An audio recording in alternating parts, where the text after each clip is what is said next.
warahmatullahi wabarakatuh. Hamdan wa syukranillah, salatan wa salaman ala rasulillah wa ala alihi wa sahbihi wa wala. Ibu bapak yang dimuliakan Allah subhanahu wa ta'ala, kita bersyukur kepada Allah, memujinya dan berselawat kepada Rasulnya. Semoga segala bentuk syukur kita, puji-pujian kita, dan salawat kita akan bernilai pahala yang berlipat ganda di bulan yang penuh berkah ini. Kalau yang biasa, yang mengisinya LC hari ini yang SH saja. Bapak Ibu sekalian, tema kita adalah bulan Ramadan sebagai bulan jihad dan bulan beramal. Hari-hari kita jalani hidup, tak terasa waktu hidup itu pendek. Tak terasa hari berganti hari, bulan berganti bulan, tahun berganti tahun. Dan sepertinya baru kemarin Ramadan, sudah Ramadan lagi, dan tidak terasa sudah hampir habis Ramadan ini. Jadi waktu siang dan malam yang kita habiskan, terus kita mau kemana? Bagi orang yang tidak beriman, waktu yang dia jalani, kemudian dia mati, maka dia kini selesai.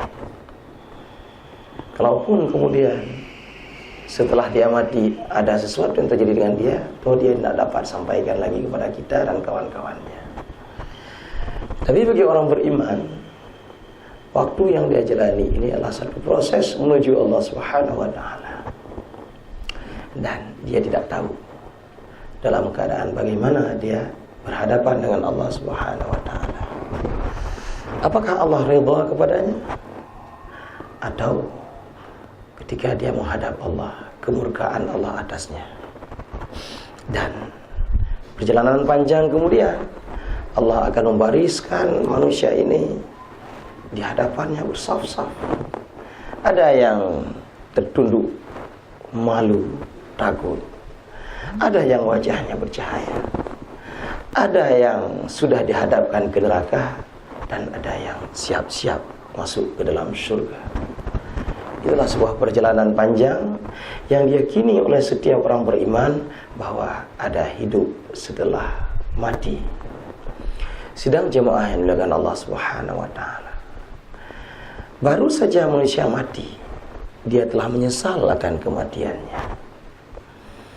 Sehingga setelah mati, dia meminta semoga Allah menunda kematiannya walau sebentar saja. Sehingga dia memohon-mohon kepada Allah, Rabbi laula akhartani ila ajalin qarib. Ya Allah, tunda kematianku ini walau hanya sebentar saja. Siapapun dia, orang berimankah dia, atau orang kafir pun dia, orang yang banyak beramal dia, atau orang yang tidak beramal apalagi. Untuk apa orang menunda kematian? Apakah karena rumah mewah yang belum sempat dia duduki, atau mobil yang baru dia indan belum sempat dia bawa pulang ke rumah, atau jabatan yang sudah dia dengar-dengar dia akan dilantik untuk itu tapi belum dilantik?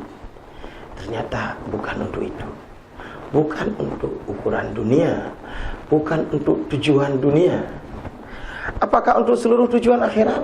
Juga bukan. Bukan untuk umroh yang dia sudah bayar, bukan untuk salat yang mungkin pernah dia tinggalkan, bukan untuk puasa, bukan untuk yang lain-lain. Ternyata Allah memberi jawaban, fa'asadaqah. Dia ingin bersedekah rupanya. Kita balik ke belakang, dan bersedekah ini memang anjuran dari Allah Subhanahu wa ta'ala. Allah menganjurkan, wa anfiqu mimma razaqnakum min qabli ayyatiya ahadakumul maut. Hendaklah kamu hai orang beriman.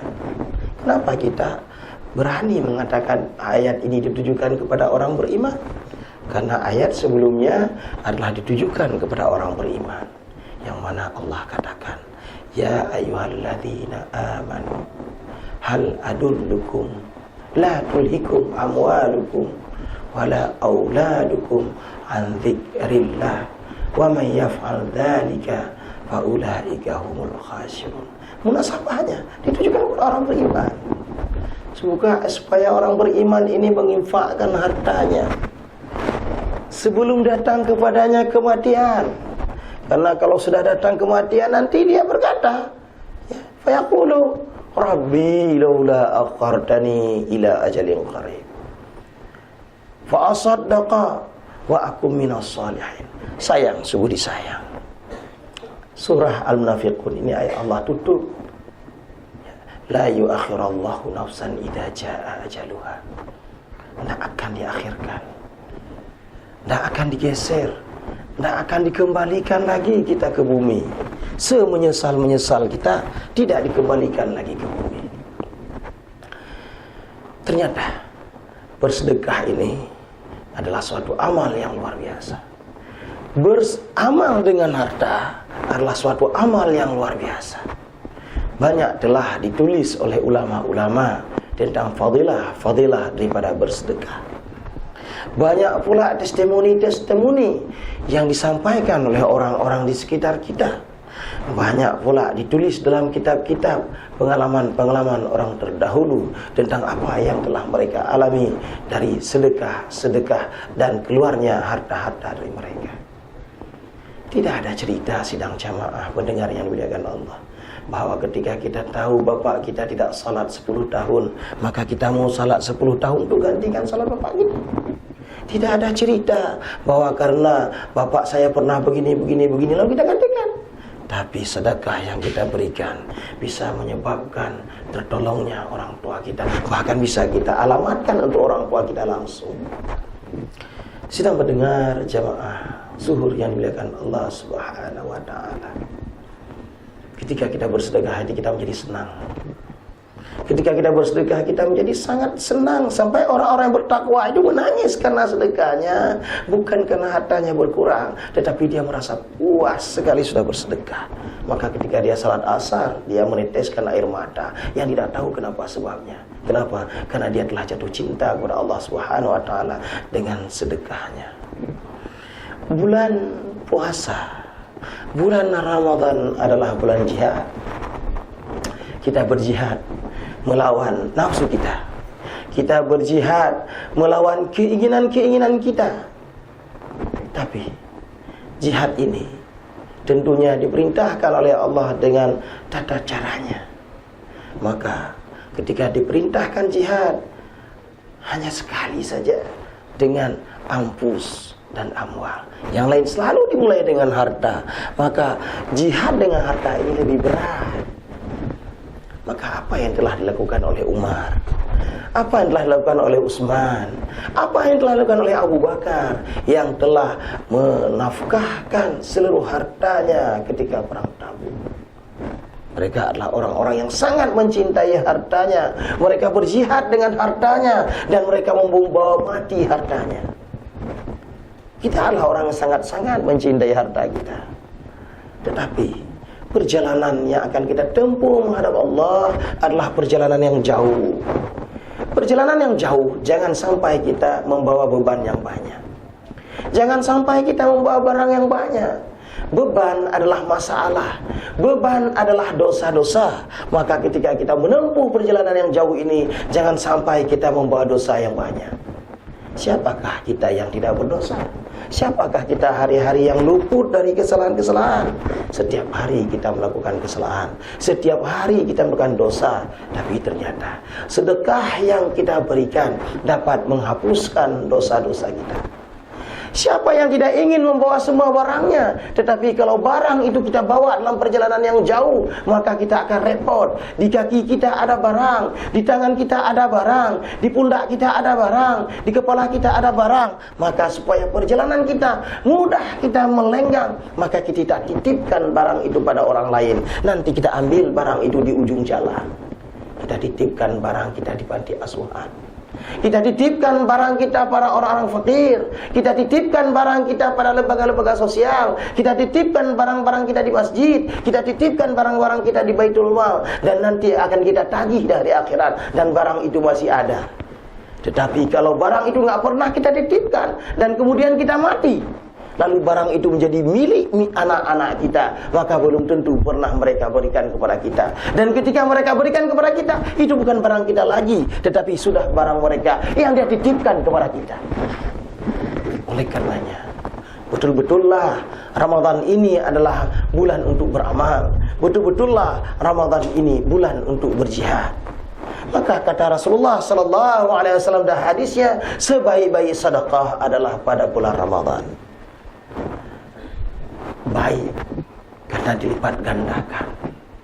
Baik karena cocok waktunya. Baik karena bagus tempatnya. Baik karena baiknya si pelakunya.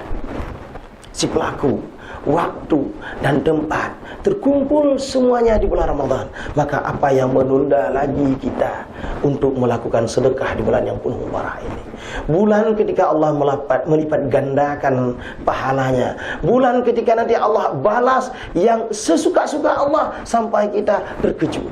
Sidang jemaah yang dimuliakan Allah Subhanahu wa taala. Kenapa perjalanan ini panjang? Karena Allah memang mau mengurangi beban kita. Ketika kita masuk dalam kubur, maka dosa kita begitu banyak. Maka apa? Salah satu rahasia kenapa siksa kubur itu menjadi panjang. Kan boleh saja Allah kalau masukkan orang dalam kubur, kemudian Allah beritakan oleh nabinya bahwa hanya diazab 20 tahun menjelang hari kiamat. Boleh-boleh saja. 10 tahun menjelang kiamat, boleh-boleh saja. 1 tahun menjelang kiamat, boleh-boleh saja. Tapi tidak. Sedang jemaah melihat Allah Subhanahu wa taala, Allah mulai azab begitu mayat dimasukkan ke dalam kubur. Tidak ada perkara ada orang di atasnya atau tidak. Kalau gara-gara ada orang di atasnya, maka menyebabkan mayat tidak disiksa dulu, maka beruntunglah orang-orang kaya. Maka dia akan anak-anaknya mendepositkan, atau dia sendiri mendepositkan. Kalau saya mati nanti, ini rekening mulai dibuka, ditarik setiap hari 300.000. Orang mau duduk-duduk sabung ayam pun di atasnya nggak apa-apa. Berlaku rekening ini sampai kiamat. Soeharto boleh lakukan itu, hartanya banyak, tapi tidak bisa. Azab terus berlangsung begitu. Maka Rasulullah mengatakan, doakan saudaramu, sesungguhnya dia sedang ditanya. Sidang jemaah melakukan Allah Subhanahu wa taala. Perjalanan panjang tadi karena deposit kita yang rupanya makin lama makin berbunga, makin lama makin berbunga. Ketika di dunia kita sedekah cuma 100.000, tetapi ketika kita masuk dalam kubur, dia telah berjumlah 110.000. 10 tahun kemudian menjadi 130.000. 20 tahun kemudian naik 1000 tahun kemudian dia telah berjuta-juta di hadapan Allah Subhanahu wa taala. Karena dari uang kita itu dibangun masjid, dari uang itu disedekahkan kepada anak yatim, dia menjadi anak yang saleh. Makanya tidak heran kemudian ada orang-orang yang membawa dosa yang banyak, tetapi ketika melenggang di hari akhirat nanti, dia tidak membawa dosa sama sekali lagi. Kenapa? Karena proses kubur yang panjang. Oleh karenanya, perjalanan yang panjang ini jangan kita anggap sepele, jangan kita anggap remeh.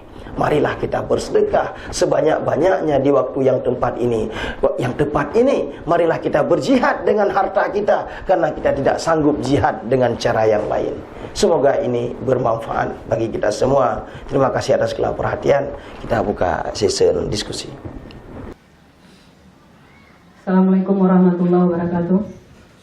Terima kasih atas kesempatan yang diberikan kepada saya. Nama saya Iman Putra Kasim dari Sekretariat Lembaga Wali Nangro Aceh. Yang ingin saya tanyakan ada dua, Pak. Yang pertama, menarik sekali memang apa yang Bapak sampaikan bahwa sedekah yang kita laksanakan pada bulan Ramadan itu akan berlipat-lipat. Nah, yang pertama pertanyaan saya, bolehkah kita tuh bersedekah kepada keluarga kita, kakak, adik kita umpamanya seperti itu? Yang kedua, mana yang harus kita dahulukan dalam bulan Ramadan ini dalam rangka kita beramal ibadah? Istighfar, dalam arti istighfar kita mohon ampun kepada Allah, atau bersyukur dalam artian berzikir seperti subhanallah, alhamdulillah, wala ilaha illallah. Jadi mana yang kita lebih dahulukan dalam bulan Ramadan ini? Demikian Pak, terima kasih. Assalamualaikum warahmatullahi wabarakatuh. Said Muhammad Hussein, itu Ustaz. Di jihad harta bukan sesuatu yang gampang, yang mudah. Saya kira perlu pelatihan cukup, perlu proses.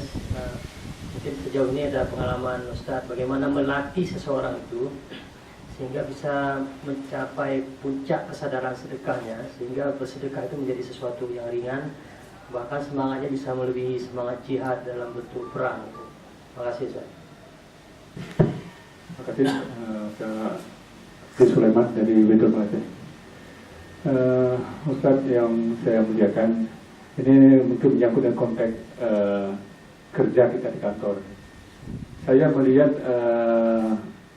bukan akhir-akhir ini, mungkin beberapa tahun sampai hari ini saya melihat kalau di bulan Ramadan ini banyak umat Islam di terutama pegawai negeri merasa masuk kantor ini hanya sunnah kerja.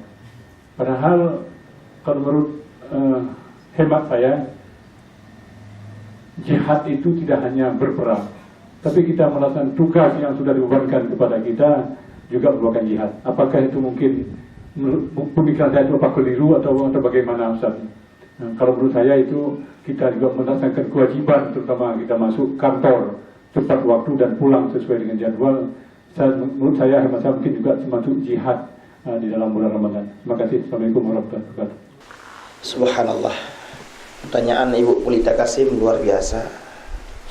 Ya, memang ini disadari ya, sudah disadari bahwa bersedekah pahalanya berlipat ganda.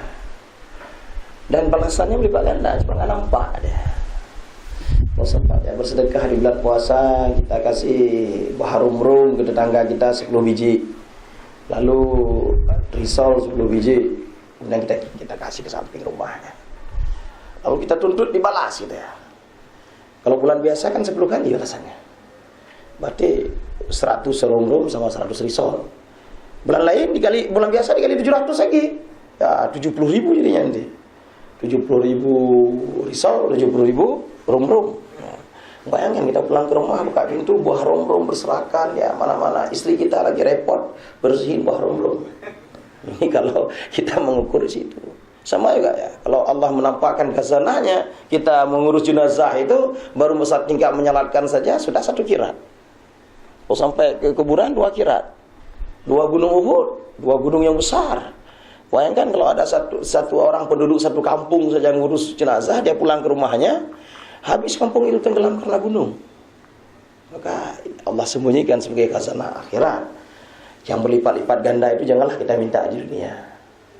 Baik, boleh enggak ya kita bersedekah untuk orang lain? Harus. Dan tidak akan mengurangi jatah kita. Makanya dalam memotivasi sedekah itu, yang pertama sedekah niat untuk diri sendiri. Kemudian ibu bapak kita, jangan lupa itu. Ibu kita, bagaimana kita balas dia? Nggak bisa ya, dengan sedekahlah sekarang kita balas untuk menolong dia. Ya, dia telah lahirkan kita, dia telah besarkan kita. Kemudian baru untuk pasangan kita. Jadi bukan pasangan dulu, baru untuk pasangan kita. Setelah itu untuk mertua kita. Nah, mertua ini juga sangat baik, dia serahkan anaknya untuk kita atau dia izinkan orang lain menikah dengan kita. Ini baik sekali, maka ini pun harus kita niatkan dari setiap sedekah kita. Kemudian baru anak-anak kita, kolega kita. Jadi memang disunahkan seperti itu. Karena kalau amal yang lain, saya katakan tadi, sholat nggak bisa untuk orang tua kita, tapi sedekah bisa kita lakukan untuk orang tua kita. Jadi tidak salah kalau misalnya ada kita beli tanah, misalnya tanah masjid, maka kita beli 8 meter misalnya, 1 untuk saya, 2 untuk ayah ibu saya, 1 untuk suami, 2 untuk mertua, 2 untuk anak, tidak ada masalah. Memang dianjurkan seperti itu. Kemudian singkat-singkat aja ya kita jawab Bu ya. Mana lebih utama yang kita dahulukan? Apakah istighfar dulu atau bersyukur dulu? Semuanya. Nggak ada yang harus dahulu, semuanya. Maka Allah Subhanahu wa taala mengatakan wasari'u ila maghfirah, segera. Jadi yang namanya segera itu enggak bisa ditunda ya. Minta ampun itu enggak bisa ditunda, segera. Jadi kalau komandan bilang siap, langsung. Itu segera. Tetapi ketika taat berlari itu kan arah-arah segera juga. Maka orang-orang beribadah dengan ketaatan itu begitu mendengar azan sudah di tempat ya. Di bawah segera sedikit. Tetapi untuk urusan dunia kita santailah. Karena harta kita nggak, yang rezeki hari ini nggak akan bisa diambil orang. Ya. Dan Harta orang lain nggak bisa kita ambil. Ini udah kita yakini ini, cuma untuk bisa terproses gimana. Sehingga saya lagi kembangkan tentang tauhid pemilu ini. Siapa yang jadi bupati tahun depan udah jelas, nggak bisa dikotak-katik itu.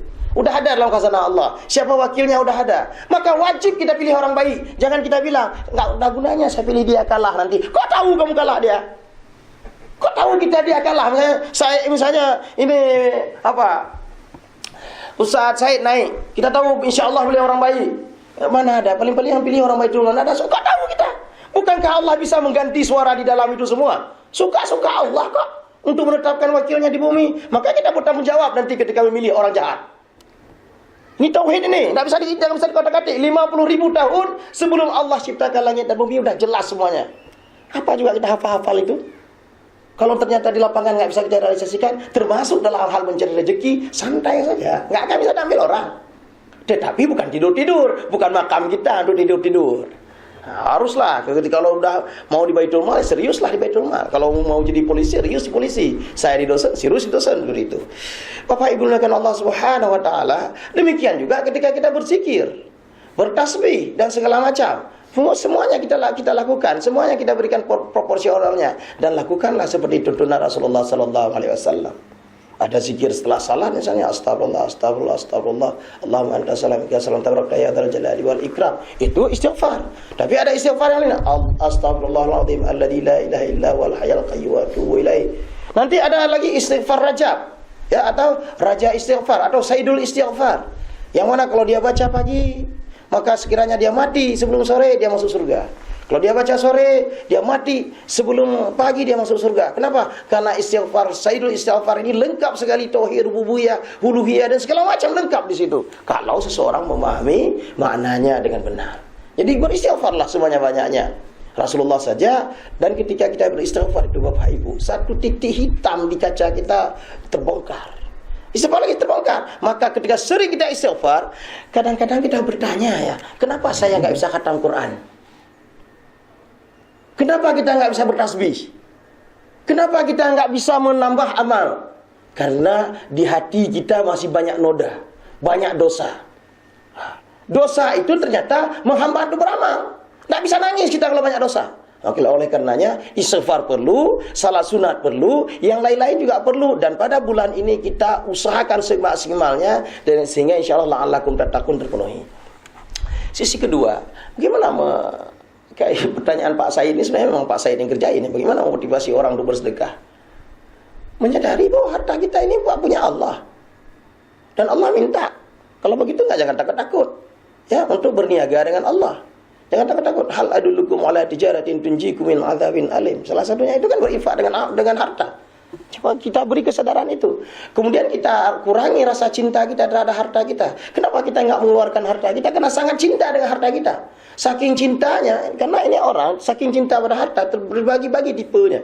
Sampai ada saking cintanya dengan harta, ada yang pelit untuk diri, ada yang pelit untuk orang, ada yang pelit untuk keluarga. Coba bayangkan, dia seharusnya bisa beli mobil, nggak beli mobil. Ini pelitnya orangnya nih. Jadi zuhud bukan seperti itu, bukan pakai baju compang-camping itu zuhud, bukan. Ini bagaimana konteks ini harus diberi penjelasan kepada umat. Nah, tapi yang terjadi sekarang, kita begitu cinta sama harta kita dan kita tambah-tambah harta kita dengan cara yang tidak halal. Bagaimana mungkin dia mau bersedekah? Cara carinya aja dah susah. Tapi ketika dia sadari betul, kalau saya bersedekah nanti Allah ganti, dan terjadi Allah ganti. Sehingga ketika kita closing itu di beberapa tempat, susah itu. Kita biasanya ya setelah ceramah closing, mau bangun apa? Tapi karena ini Baitul Mal nggak perlu kita closing.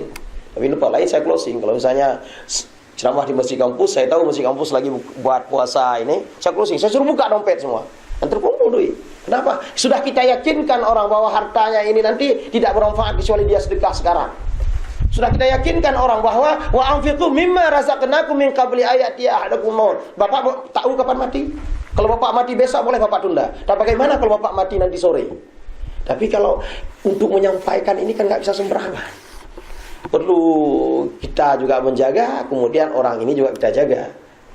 Ini Pak, memang Ustaz, memang harus kita motivasi terus-menerus, dan di diri kita sendiri juga nggak berat. Ini kadang-kadang dia akan tahu, akhirnya nyapa ya, muka apa belau apa juga. Igaknya kita, tapi guyung sedekah kau, ya deh. Sikat-sikatnya insyaallah wallahu alam lah, ini karena guru bertanya enggak kita jawab, sebenarnya tujuan guru untuk orang lain sebenarnya. Kemudian juga Pak Sulaiman ya, ini masuk kantor nih kadang-kadang telat ya, karena enggak amanah. Ini masalahnya. Seharusnya kalau udah komitmen jadi pegawai negeri ya ikut aturan pegawai negeri. Sampai-sampai kalau mau puasa itu harus minta izin ke atasan loh. Puasa sunat yang kita lakukan itu harus minta izin atasan. Saya kalau mau puasa sunat minta izin mahasiswa dulu. Kira-kira gambarannya gimana? Ini hari ini saya mengajar 3 kelas, gak usah puasa sunat. Mengajar 3 kelas puasa sunat, itu bahaya itu. Nanti di kelas terakhir, Bapak hari ini lemas sekali puasa, udah cukup ya. Ini zalim ini. Memang masuk oke Pak, baik Pak. Tapi kita zalim. Oleh karenanya, kalau istri harus minta izin suami, maka dosen harus minta izin pada mahasiswanya. Artinya bukan minta izin, jangan puasa artinya. Pada hari itu jangan puasa. Kenapa? Kecuali dia bisa tampil maksimal sebagaimana tidak puasa, dia tetap prima. Tapi kalau gara-gara puasa dia tidak prima, sama juga orang yang melayani di depan itu. Ketika orang datang mau bayar zakat, lantas dia marah-marah. Tahu nggak saya puasa hari ini? Ya larilah para nasabah. Lari orang yang membayar zakat kalau seperti itu caranya. Makanya oleh karenanya kita anggap puasa ini sebagai apa? Kalau kita sebagai orang Islam ini sebagai beban. Si Muslim menganggap puasa ini beban. Makanya dibenerin, ka puasa alam. Alhamdulillah glahsi. Seharusnya orang senang dengan puasa. Cina aja senang dengan puasa karena laku cincongnya. Masa kita nggak senang dengan datangnya bulan Ramadan? Tapi orang mukmin menganggap puasa ini kewajiban. Nah, karena kewajiban ya kalau bisa ditinggalkan, ditinggalkan. Nah, tapi kalau orang muhsin tentu kebutuhan. Orang muklis, wah kalau puasa puas dia. Lagi orang tu oleh kurma nah. Beklam ke pajuh buka puasa bersama kepala dinas, pajuh Bandung. Tapi waktu itu membaca lah bagaimana para hitam oleh pupu beklam. Puas. Bagaimana kita ketika kerja ini puas? Tak akan mungkin puas kalau kita kerja asal-asalan.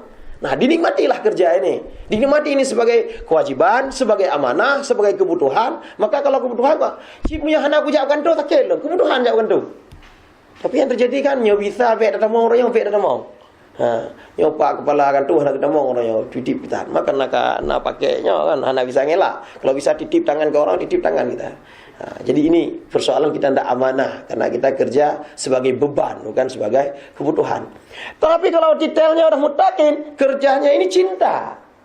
Gimana orang mencinta ya? Enggak dapat lihat orang, lihat kantornya cukup, lihat sandalnya cukup. Nah, ini kalau sempat kita kerja di Baitul Mal karena cinta, enggak akan minta pindah tuh. Tapi karena bukan cinta, minta pindah dia. Nah, ini cuma nyona laki pinahnya kan karena cinta, karena memang kebutuhan, kewajiban Allah lah tergantung tingkatan kenapa dia masuk kantor ini. Jadi oleh karenanya Bapak Ibu pendengar sekalian, marilah kita beribadah karena cinta, bekerja karena cinta, dan ini kita arahkan kepada Allah Subhanahu wa taala. Bagaimana dahsyatnya salat si pencinta, bagaimana dahsyatnya puasa si pencinta, bagaimana dahsyatnya sedekah daripada si pecinta. Karena apa? Si pecinta akan mendapat balasannya cinta. Dia tidak akan bertepuk sebelah tangan insyaallah. Mungkin cukup ya Ustaz ya. Ya. Semoga yang saya sampaikan ini bermanfaat. Saya mohon maaf atas segala kekurangan karena kapasitasnya saya baca semuanya LC. Tapi oleh Ustaz Abizal tadi bilang biar ada warna lain katanya. Saya nggak tahu lah ya. Karena saya harus memenuhi kewajiban permintaan beliau karena beliau sering sekali saya tarik ke masjid kampus. Ketika nggak ada sampai ditanya, apa nggak bisa tolong saya sesekali? Nampaknya ini minta balas nih. Nah, oleh karenanya mohon maaf tidak seperti sebagaimana LC ya. Ini beda SH hari ini. Semoga bermanfaat. Sekali lagi saya mohon maaf dan terima kasih atas perhatian. Subhanakallahumma wa bihamdika asyhadu an la ilaha illa anta astaghfiruka wa atubu ilaik. Assalamualaikum warahmatullahi wabarakatuh.